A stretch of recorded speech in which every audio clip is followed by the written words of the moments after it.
नमस्कार दोस्तों, स्वागत है आपका अपना यूट्यूब चैनल टुडे एग्जाम पर। दोस्तों आज है आपका 1 फरवरी 2023 और आज आपका एसएससी जीडी का एग्जाम था। फर्स्ट शिफ्ट का एग्जाम समाप्त हो गया है। फर्स्ट शिफ्ट के एग्जाम में जीके और हिंदी के सेक्शन से जो भी प्रश्न पूछे गए सभी प्रश्नों को लेकर आ गया हूं। सभी प्रश्न ओरिजिनल है जो आपके एग्जाम में पूछे गए थे। और आज मैं बहुत खुश हूं कि जो करंट अफेयर जिस दिन एग्जाम नहीं था आपको 27 तारीख को, उस दिन मैं जो करंट अफेयर आपको थंबनेल पे भी दिख जाएगा वही करंट अफेयर आज वहां से 2 क्वेश्चन आपके एग्जाम में देखने को मिले। ये बहुत बड़ी बात है। देखिए statics, GK, GS extra fact से मिल जाना ये मेरे लिए बहुत बड़ी बात नहीं है, लेकिन करंट अफेयर मैंने 3-4 सुझाया, उसमें से 2 मिल गए, ये बहुत बड़ी बात होती है। चलिए जैसा आप लोग भी देखेंगे, अगर पहले से जुड़े हुए हैं तो देख लीजिए कौन कौन सा प्रश्न पूछा गया था। एक प्रश्न पूछा गया था, अलकनंदा और भागीरथी नदी कहां पर मिलती है। अभी मैंने ब्रह्मपुत्र नदी तंत्र समझाया था आपको अपने प्रैक्टिस सेट में, तो सबसे पहले गंगा नदी तंत्र ही समझाया था, ठीक है। तो अलकनंदा और भागीरथी नदी जो है ये आपका देवप्रयाग में मिलता है। कहां पर? देवप्रयाग। देवप्रयाग कहां पर है? उत्तराखंड के अंदर स्थित है। जब ये दोनों नदियां देवप्रयाग में मिल जाता है तो इसी धारा का नाम गंगा हो जाता है। जो गंगा भारत की राष्ट्रीय नदी है, टोटल लंबाई 2525 किलोमीटर है और गंगा को सबसे पहले उत्तर के दिशा से आकर एक राम गंगा नदी मिलती है। इस प्रकार से गंगा की प्रथम सहायक नदी बनती है राम गंगा नदी। राम गंगा नदी वही नदी है जो आपका जिम कॉर्बेट नेशनल पार्क से होते हुए बहती है, इसीलिए जिम कॉर्बेट नेशनल पार्क का नाम अब बदल के जो है राम गंगा नेशनल पार्क कर दिया गया है। इसके अलावा गंगा नदी आगे बढ़ती है, फिर उत्तराखंड से यूपी में आती है, यूपी से बिहार में जाती है, यूपी में गोमती वगैरह इसमें मिलता है। फिर यमुना नदी जो है आपका इलाहाबाद में मिल जाती है, फिर बिहार में जल्द जाती है। बिहार में जो है इसमें आपका बागमती, कोसी, गंडक, फल्गु, इसके बाद सोन, ये नदी सब मिलती है। फिर आगे चलती है, फिर महानंदा मिलती है पश्चिम बंगाल के पास। इसके बाद पश्चिम बंगाल में ये 2 धारा में बढ़ जाती है, एक धारा हुगली और एक धारा बांग्लादेश चला जाता है, जहां इसका नाम पद्मा हो जाता है। तो ये था गंगा नदी तंत्र शॉर्ट में 1 मिनट में, ठीक है। इसके अलावा इसके प्रमुख सहायक नदी वगैरह की बात करेंगे तो यमुना इसके सबसे बड़ी सहायक नदी है, फल्गु है, सरयू है, महानंदा है। एक चीज जरूर याद रखेंगे, गंगा नदी में पूछा जाता है कि कौन सी नदी उत्तर से मिलेगा, कौन सी नदी दक्षिण से मिलेगा। तो दक्षिण से जो मिलने वाला ये है सोन, फल्गु, है ना, ये सब जो है आपका दक्षिण से। कर्मनाशा भी एक नदी है जी, ये भी आपका जो है गंगा में मिलता है आपका यूपी और बिहार के बॉर्डर पे दक्षिण के दिशा से। तो ये सब ध्यान रखेंगे। इसके अलावा भारत के वर्तमान सीडीएस कौन है, अपने पीडीएफ में जिस दिन एग्जाम नहीं था उस दिन बताए थे कि भाई सीडीएस की पोस्ट जो है काफी इंपॉर्टेंट पोस्ट होती है और क्वेश्चन जरूर पूछा जाएगा। तो सीडीएस जो है ये आपका अनिल चौहान साहब है। और आपको पता होगा कि जनरल बिपिन रावत साहब का जो है हेलीकॉप्टर क्रैश में दुर्घटना में मृत्यु हो गई थी और तब से लेकर ये पोस्ट वैकेंट था। पोस्ट को भर लिया गया है अनिल चौहान के रूप में। और अनिल चौहान भी उत्तराखंड राज्य से ही बिलोंग करते हैं और आपका जनरल बिपिन रावत साहब उत्तराखंड के ही थे। तो ये बात भी मैं वहां पर बताया था। साथ ही साथ ये बिपिन रावत साहब के बारे में जो है पिछले साल यानी 2022 साल में जो है पद्म विभूषण से सम्मानित किया गया था। पद्म विभूषण दिया गया था 4 आदमी, इसमें एक बिपिन रावत साहब का भी नाम था, ठीक है। इसके अलावा माता का पर्यायवाची शब्द पूछा गया है, तो माता का पर्यायवाची शब्द जननी होता है, मैया होता है, माता होता है ना, जगदम्बा भी हो सकता है, ठीक है। इसके अलावा क्रिकेट के पिच की लंबाई कितनी होती है, देखिए रिपीट किया हुआ क्वेश्चन है, कल भी बताए थे। क्रिकेट की पिच की लंबाई जो है ये आपका 22 गज होता है, ठीक है। अब पंपिंग क्रीज की लंबाई पूछे तो 4 फुट होता है। रात वाले वीडियो में इसका मैं अलग से बताया था भाई, ठीक है। इसके अलावा गूगल है ना, गुगली, बीमर, इसके बाद लेग बाय जो है, इसके बाद जो है आपका अपर कट, चौका, छक्का, वाइड, ये सब जो है आपका स्पिन, ये सब क्रिकेट के प्रमुख शब्द है। इसके अलावा पॉइंट भी होता है, सिली पॉइंट भी होता है ना, ये सब भी आपका क्रिकेट में ही होता है। नहीं बोलता पॉइंट में फील्डिंग करेगा तू, है ना, विकेट कीपिंग, स्टंपिंग, ये सब भी क्रिकेट के शब्द है। निम्नलिखित में से कौन सा नृत्य राजस्थान से संबंधित है? हाँ, एक छूट गया, मेडन ओवर भी है भाई, मेडन ओवर सब जानते हैं, क्रिकेट से तो सभी जानते हैं इंडिया में। निम्नलिखित में कौन सा नृत्य राजस्थान से संबंधित है? तो गणगौर ऑप्शन में दिया गया था और यही राइट आंसर था। अन्य जो नृत्य है राजस्थान के कलबेलिया है, इसे सपेरा नृत्य भी कहते हैं, पनिहारी है, कठपुतली है, घूमर है ना। ये कठपुतली नृत्य आपने जो है मूवी में भी देखा होगा, प्रीति जिंटा हीरोइन होती है उस पिक्चर में, है ना, और जिमी शेरगिल कुछ हीरो है, वो उसमें कठपुतली डांस के स्टाइल में ही गीत है ना। तो ये बात भी आप देखे ही होंगे। इसके अलावा जुलाई 2022 में भारत के राष्ट्रपति कौन है, करंट से पूछा गया।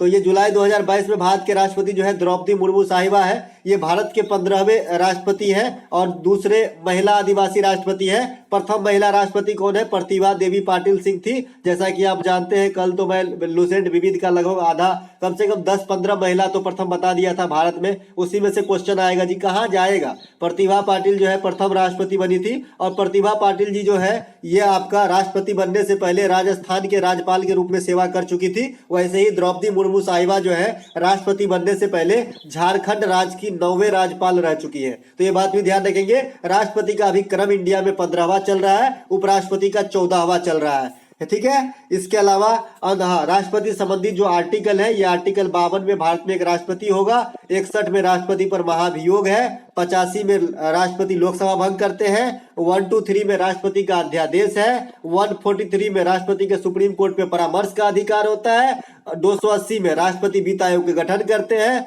76 राष्ट्रपति महान्यायाधीश की गठन करते हैं, 75 का एक राष्ट्रपति जो है प्रधानमंत्री का गठन करते हैं। ये बात सब ध्यान आपको रखना है, ठीक है। इसके अलावा अर्थशास्त्र के लेखक कौन है? देखिए, किताब से बहुत दिनों के बाद क्वेश्चन पूछा गया है। तो अर्थशास्त्र के लेखक जो है विष्णुगुप्त कहिए, चाणक्य कहिए या कौटिल्य कहिए, ये कौन थे? तो ये चंद्रगुप्त मौर्य के जो है महामंत्री कहिए या प्रधानमंत्री कहिए, गाइड कहिए, टीचर कहिए, क्योंकि इसी के प्रयास से जो है चंद्रगुप्त मौर्य मौर्य वंश की स्थापना कर पाया था और धनानंद को धूल चटाया था, ठीक है। तो ये बात भी ध्यान रखेंगे। तो यही अर्थशास्त्र के लेखक। वैसे अर्थशास्त्र का पिता अगर आपसे पूछ दिया जाए कि अर्थशास्त्र का पिता कौन होता है, तो एडम स्मिथ होता है। एडम स्मिथ जो है ये आपका अर्थशास्त्र के पिता है, ठीक है। जो मॉडर्न अर्थशास्त्र, जो हम लोग इकोनॉमिक की बात करते हैं, ये अर्थशास्त्र एक किताब है जो कानून पे आधारित किताब है। ये बात भी ध्यान रखना है भाई।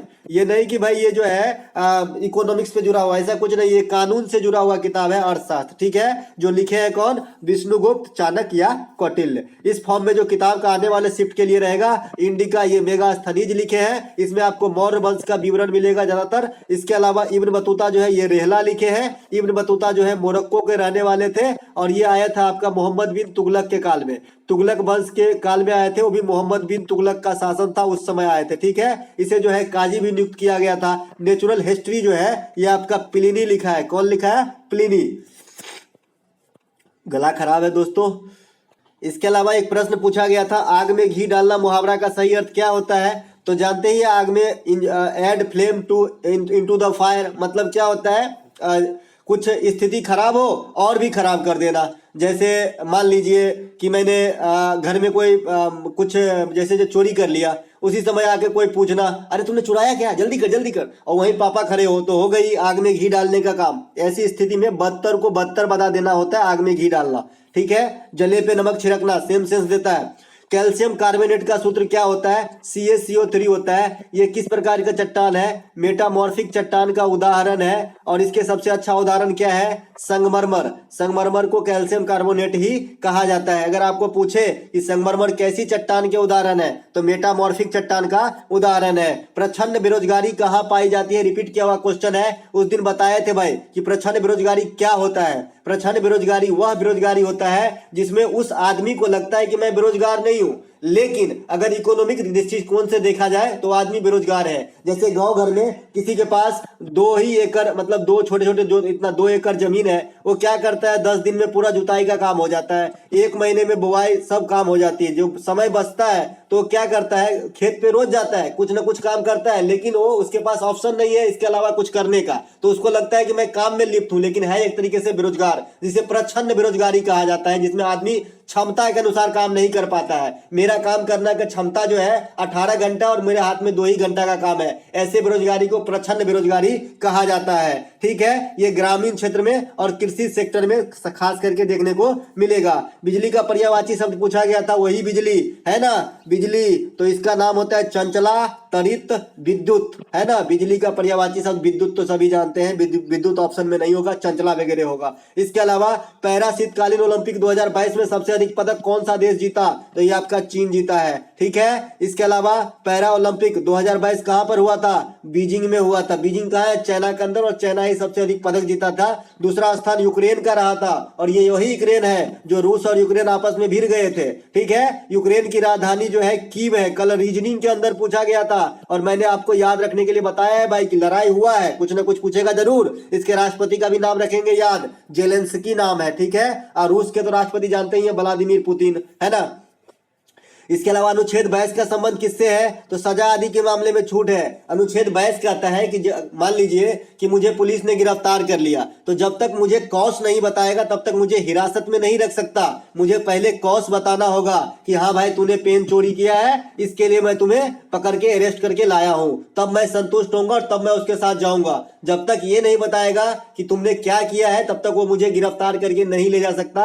ये छूट है आपका अनुच्छेद 22 के द्वारा। अनुच्छेद 20 में भी सजा से मामले में ही छूट की बात कही गई है। अनुच्छेद 23 में बलात् श्रम या मानव तस्करी पे रोक है। अनुच्छेद 24 में बाल श्रम पे रोक है, जो 6 से 14 वर्ष तक के बच्चों को किसी कल कारखाने में काम पे नहीं लगाया जाएगा। अनुच्छेद 25 से 28 तक धार्मिक स्वतंत्रता है, जिसमें 25 वगैरह में कोई भी अपने धर्म को मानने के लिए स्वतंत्र है।